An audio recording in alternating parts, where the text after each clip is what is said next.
At the Austin Motor Works in Birmingham, Anglo-American cooperation has resulted in a new small car. Known as the Nash Metropolitan, it's powered by the famous A40 engine. 100% dollar earner, the Metropolitan is intended for the American market only, and already 3,000 of them are in showrooms all over the States. In goes the radio, and the car is almost ready to leave the factory. The Nash Kelvinator Corporation began research for the Metropolitan 11 years ago. In 1950, they showed a prototype to nearly 250,000 Americans, and their suggestions virtually dictated the final design. Now, an order for 20,000 has been given to the Austin factory, which is turning them out at a rate of 350 a week. That America should come to this country for expert craftsmanship is a fine tribute to our technicians. Their work on the Metropolitans will earn, in this year alone, $25 million for Britain.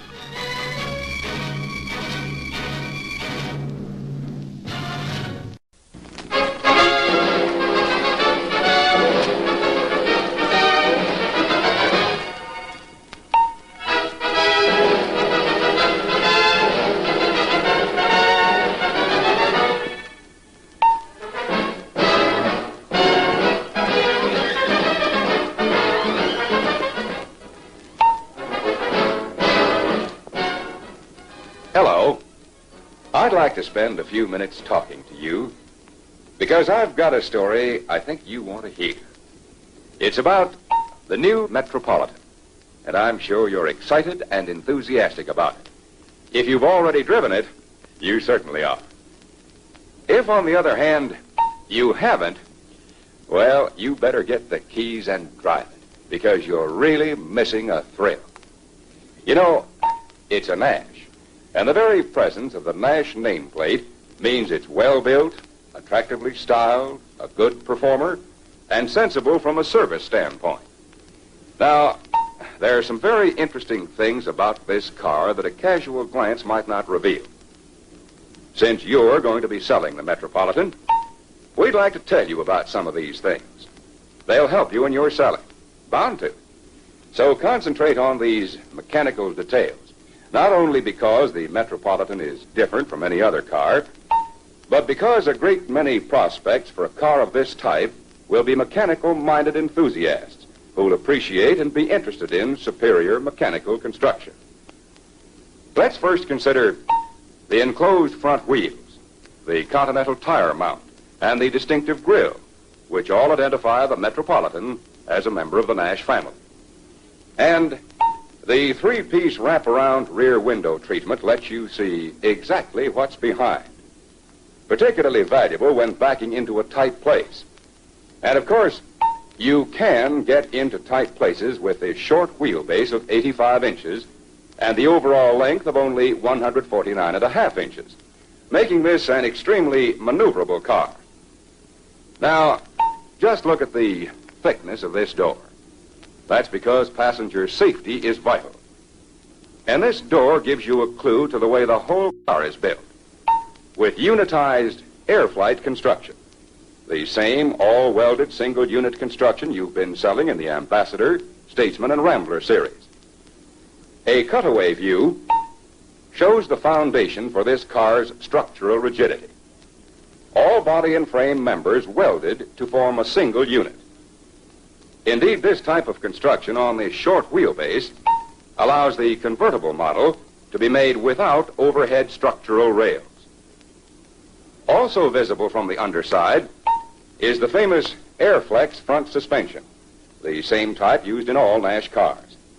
Not only does this give an amazingly smooth ride, but the positioning of the long coil springs directly over the wheel makes cornering firm and safe. Gives the driver perfect control at all times. Not only that, but this suspension system allows caster and camber to be built in. The only adjustment ever required is the toe-in setting. And still another safety factor is the hydraulic brake system, designed to give maximum braking with little pedal effort because each front wheel brake uses 2 cylinders, actuating the brake shoes so both take equal advantage of the rotation of the wheel to provide smooth, effortless braking action. And remember, the brake linings are permanently bonded to the brake shoes. If new brake linings are required, factory-bonded brake linings and shoes are obtainable. And this is important. The Metropolitan is designed to American specifications for American drivers for use on American roads by an American firm, up to American standards of safety, comfort, and, yes, performance. For underneath this hood is one of the finest power plants ever placed in a car of this type. A 42-horsepower Austin engine, modified and engineered to American standards for the best combination of durability, performance, and economy. And here it is. Notice the compact design, how the engine offers complete accessibility. Now, this matter of accessibility is important, as many prospects for this type of car are tinkerers, men who like to do their own servicing as a hobby. Notice that the engine is the overhead valve type, the same kind that's made the Ambassador engine such a respected power plant. The advantage of this system is maximum power and operating efficiency from a given displacement because of freer fuel entry into the combustion chamber. The Metropolitan is equipped with a 3-speed standard shift synchro mesh transmission, not a transmission with 4 forward speeds.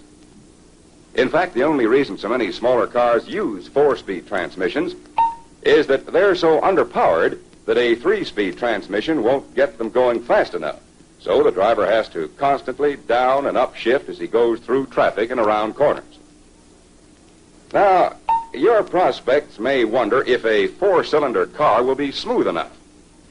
You should tell them that the type of counterbalanced crankshaft used in the Metropolitan engine, as well as the use of rubber engine mountings properly located, results in exceptional engine smoothness. Now, another engine feature which will be new to your prospects is this fuel pump primer. Most of us don't run out of gas once a year. But if we do, we may have trouble getting started again after refueling. But with the Metropolitan, all you do is pump this primer a few times and you're ready to go, without the risk of running down the battery trying to pump gas with the starter. And speaking of pumping gas, this tube is a deflooder, a relief tube for quickly and automatically draining the carburetor of excess fuel in case you should accidentally flood it. The carburetor itself uses a manual choke, but with a unique automatic throttle pickup linkage to speed up the engine when it's choked in order to eliminate stalling. Now for the electrical system. Your Metropolitan uses a 12-volt electrical system instead of the usual 6-volt system. The use of a 12-volt system offers many advantages to the owner. Better starting in cold weather due to increased cranking speed, higher generator output for electrical accessories, and improved ignition performance. Because of the 12-volt system, you'll notice a different type of starter switch located here in the engine compartment. This higher voltage switch is actuated by a pull-type control, conveniently located on the instrument panel. But while we're still discussing under-the-hood details, notice this rubber hose, the valve cover ventilator hose, which draws fumes out of the valve cover into the air cleaner by the vacuum of the engine. This ensures added ventilation of the crankcase even when the engine is idling for long periods of time. And here's an economy feature, the cooling system, with a capacity of only 7.5 quarts. Since it is also a pressure system, operating with 3.5 to 4.5 pounds of pressure, only a minimum amount of antifreeze is needed for maximum protection. For instance, an economical $2.37 worth of permanent antifreeze for 0 protection. Water is circulated by a pump through holes of restricted size at the front of the block, which force water to the rear and then back to the front. Now for economy.